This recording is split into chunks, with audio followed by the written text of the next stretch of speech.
তো আমাদের এই শরীরটা 14 তলা দেহ নিয়ে গঠিত। নাভি থেকে নাভির উপর পর্যন্ত আছে ভূলোক, ভূবলোক, জনলোক, সরলোক, মহলোক, তপলোক, সত্যলোক, এই 7 তলা। আর নাভি থেকে নাভির নিচ পর্যন্ত আছে অতল, বিতল, সুতল, তলাতল, মহতল, রসাতল, পাতাল। এই 14 তলা দেহ নিয়ে আমাদের গঠিত। একটি বাড়িতে যেমন 14 তলা থাকলে ওই বাড়ির মধ্যে কোথায় ফ্রিজ থাকবে, কোথায় এসি থাকবে, কোথায় ঠাকুর ঘর থাকবে, কোথায় বাথরুম থাকবে, আমরা জানি। ঠিক এই 14 তলা দেহের মধ্যে ভগবান আমাদের কোথায় কোথায় কি কি থাকবে না থাকবে তার ইশারা ইঙ্গিতের মধ্যে বলে দিয়েছেন। কেমন বলছে, চূড়ামণি ব্রহ্ম পাশে স্থিতি, তার মধ্যে স্বয়ং বিষ্ণু করেন বসতি। চক্ষুতে কালাচাঁদ করিতেছে ধ্যান, নাসিকাতে নিত্যানন্দ করে মধুপান।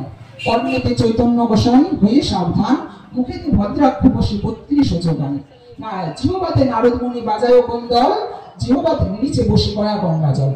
আলাজিবায় সরস্বতী, প্রাণীতে শ্রীরাম, কণ্ঠেতে শ্রীকানায়, বাহুতে বলরাম, হস্তেতে শ্রী গোবিন্দ দান অধিপতি, সত্যদ্বীপে জগন্নাথ করেন বসতি। নাভিমূলে ব্রহ্ম সদা করিয়াছে লীলা, লিঙ্গে মহাদেব বসে রয়ে চন্দ্রকলা।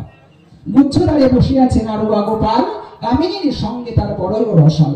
হাঁটুতে শক্তির স্থিতি বসুমতি পায়, এই 18 মোকাম তত্ত্ব সমুদয়।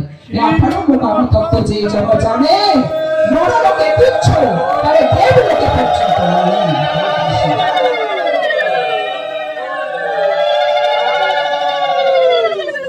তাহলে 18 মোকাম দেহ আর 14 তলা ঘরটা এত সুন্দর করে বানিয়েছে। বলছে কারিগরের বলি হারি, বলো বলো সেই মিস্ত্রির কোথায় ঘর, কে বানালো এমন ঘর, ধন্য কারিগর। তো ওই কারিগরকে ধন্যবাদ দেওয়া উচিত। এত সুন্দর দেহটা পেয়েও যদি কৃষ্ণ সেবায় না নিয়োজিত করতে পারি, আস্তে আস্তে অঙ্গ প্রত্যঙ্গ যেদিন থেকে বিকল্প অর্থাৎ বিরল হয়ে যাবে, সেদিন কিন্তু আর 18 মোকামের মধ্যে তাকে আশ্রয় দেওয়া হবে না। হরে কৃষ্ণ।